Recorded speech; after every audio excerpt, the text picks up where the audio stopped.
All right, nothing transitory about the crime situation happening in so many cities. I was telling you about a model from Thailand who had moved to the city to stake out a new opportunity and career. She was badly attacked at a New York City subway station, barely survived it.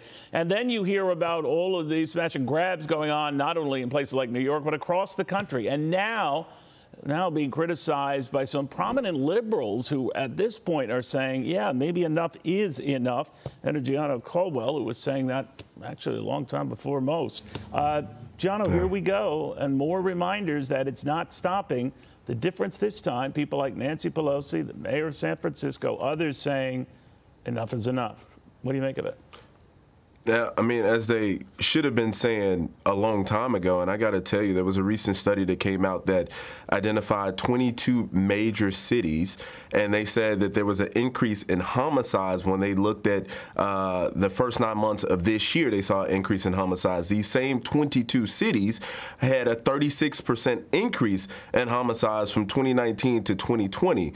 In addition to that, there was an FBI report released showing that across the country, not just in major cities, but across the country, homicides have increased by 30%. Now, I can't blame people like Joe Biden for what happened last year because he wasn't president. He was running, and certainly we know that Donald Trump ran on law and order. But this year, what Joe Biden should be doing is telling those county prosecutors across the country, whether that be in Chicago with Kim Foxx, whether that be in Los Angeles County, whether that be in Pennsylvania, wherever it may, Philadelphia, wherever it may be, he needs to tell them, hey, if you don't crack down on crime in these areas that's devastating the lives of a lot of people, then I'm going to take away some of your funding from the DOJ. He needs to get tough, and he needs to get tough now.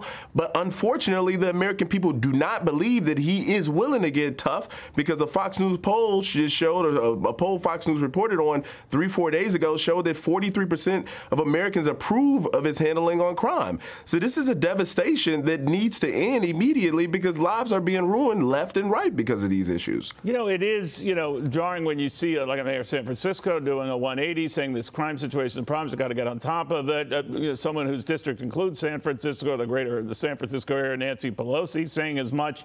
You've got a new incoming African-American, woman, the first in the New York City Police Department history, who's going to be heading things up with a 20-year veteran of the police department, Eric Adams, when he takes office on January 1. They're all pretty serious about this being very serious. I'm just wondering what will change. You know what? I'm hopeful that in New York City, especially where they defunded the police by $1 billion initially, that things will change with this new leadership. Of course, we don't share politics, the incoming mayor, him and I. However, though, he was one of the only ones who was willing to say that things need to change back when it wasn't popular.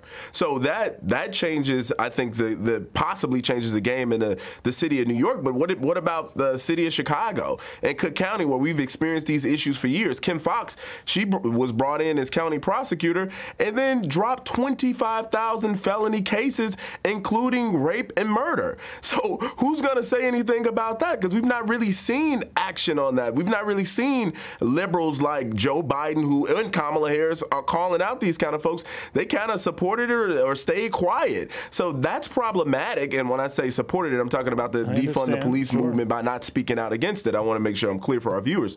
I think that they need to begin to speak out. And if you don't, you got to hold the power of the purse. And he's not doing that. And that's unfortunate for many citizens who in the city of San Francisco who now are leaving their doors unlocked and their vehicles open so criminals know that there's nothing in there to steal. What country? This should not be happening in any American cities. And the fact that it continues to happen and there's not enough conversation about it is devastating, and certainly will have an impact in the next year, I believe, in the midterms like we saw last year. No, we're already seeing some hints of that, so that could be a refreshing development there. Gianna Caldwell, thank you. Hey, Sean Hannity here. Hey, click here to subscribe to Fox News YouTube page and catch our hottest interviews and most compelling analysis. You will not get it anywhere else.